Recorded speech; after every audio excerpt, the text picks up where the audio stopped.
ಒಂದ್ ಕಡೆ ತಂದೆ ಮಗನ ಸೆಂಟಿಮೆಂಟ್ ಹಾಗೇನೆ ಬಾಂಧವ್ಯ, ಇನ್ನೊಂದ್ ಕಡೆ ಏನಂತಂದ್ರೆ ಊರಿನ ಜನಗಳಿಗೆಲ್ಲ ಒಳ್ಳೇದ್ ಮಾಡುವಂತಹ ಒಂದು ಬಯಸುವಂತಹ ಭಾಗ್ಯ.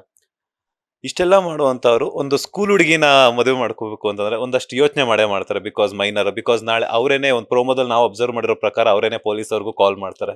ಸೊ ನೀವು ಈ ಹಿಂದೆ ಮಾಡಿರುವಂತಹ ಒಂದು ಪಾತ್ರಗಳಿಗೂ ಈ ಪಾತ್ರಕ್ಕೂ ಲಾಟ್ ಆಫ್ ಚೇಂಜಸ್ ಇದೆ. ಬಿಕಾಸ್ ಯಾಕಂತಂದ್ರೆ ತಂದೆಯಾಗಿ ಮಗನನ್ನ ನೋಡ್ಕೋಬೇಕು, MLA ಆಗೋದಕ್ಕೆ ಕೊಡ್ತೀರಾ, ಅದ್ರ ಜೊತೆಗೆ ಊರಿನ ಜನರ ಕಷ್ಟ ಕಾರ್ಪಣ್ಯಗಳನ್ನ ನೋಡ್ಕೋಬೇಕು. ಎಷ್ಟು ವಿಭಿನ್ನತೆ ಇದೆ ಅಂತ ಅನ್ಸುತ್ತೆ ನಿಮ್ಗೆ?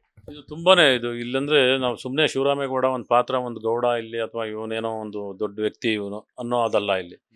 ಇಲ್ಲಿ ಬಹಳ ಬಹಳ ಕೆಲಸ ಇದೆ, ಬಹಳ ಬಹಳ ಅವನಲ್ಲಿ ಅಭಿನಯ ಮಾಡಲೇಬೇಕಾಗತ್ತೆ. ಯಾಕಂದರೆ ಇಲ್ಲಿ ಅಷ್ಟು ಚಾಲೆಂಜಿಂಗ್ ಆಗಿರೋ ಪಾತ್ರ ಇದು.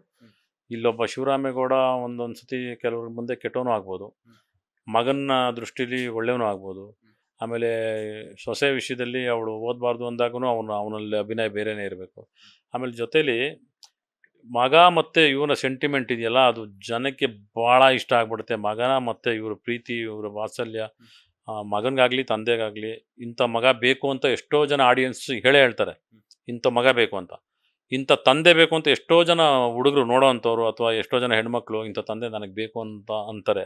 ಆ ಥರ ಒಂದು ಪಾತ್ರ ಮಾಡಬೇಕು ಅಂದರೆ ಇಲ್ಲಿ ಚಾಲೆಂಜಾಗಿ ಆ್ಯಕ್ಟ್ ಮಾಡಲೇಬೇಕು ಒಬ್ರಿಗೊಬ್ರು. ಇಲ್ಲಿ ಒಂಥರ ಹೇಗೆ ಅಂದರೆ ಇಲ್ಲಿ ಜುಗಲ್ಬಂದಿ ಥರನೇ ಆಗಿದೆ. ಯಾಕೆಂದರೆ ಅವ್ರು ಚೆನ್ನಾಗಿ ಮಾಡ್ತಾರೆ, ನಾವು ಚೆನ್ನಾಗಿ ಮಾಡ್ತೀನಿ, ಅವ್ರು ಚೆನ್ನಾಗಿ ಮಾಡಬೇಕು, ಈ ಥರನೇ ಆಗಿದೆ. ಪ್ರತಿಯೊಂದು ಕಲಾವಿದರು ಹಾಗೇ ಇದ್ದಾರೆ.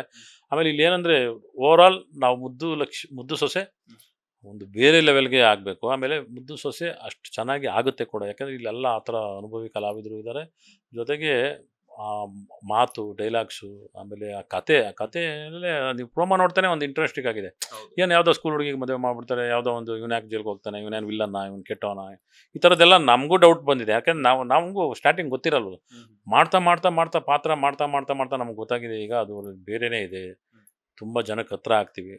ಈ ಸೀರಿಯಲ್ ನೋಡಲೇಬೇಕು. ಯಾಕೆಂದರೆ ಇದು ಹಳ್ಳಿ ಸೊಗಡಿನ ಕತೆ. ನಮ್ಮ ಹಳ್ಳಿ ಸೊಗಡು, ಹಳ್ಳಿ ಜೀವನ ಹೇಗಿದೆ ಅನ್ನೋದು ನಿಮಗೆ ಸ್ಕ್ರೀನ್ ಮೇಲೆ ಗೊತ್ತಾಗುತ್ತೆ, ನೀವು ಹೋಗ್ತಾ. ಲೇಟೆಸ್ಟ್ ಹಾಗೂ ಇಂಟ್ರೆಸ್ಟಿಂಗ್ ಸುದ್ದಿಗಳಿಗಾಗಿ ಬಾಸ್ ಟಿವಿ ಕನ್ನಡ ಚಾನೆಲ್ನ ಸಬ್ಸ್ಕ್ರೈಬ್ ಮಾಡಿ. ಹಾಗೆಯೇ ಬೆಲ್ ಐಕಾನ್ ಪ್ರೆಸ್ ಮಾಡಿ. ಇದರ ಜೊತೆಗೆ ಫೇಸ್ಬುಕ್, ಇನ್ಸ್ಟಾಗ್ರಾಮ್, ಎಕ್ಸ್ನಲ್ಲೂ ಮಿಸ್ ಮಾಡದೆ ಫಾಲೋ ಮಾಡಿ.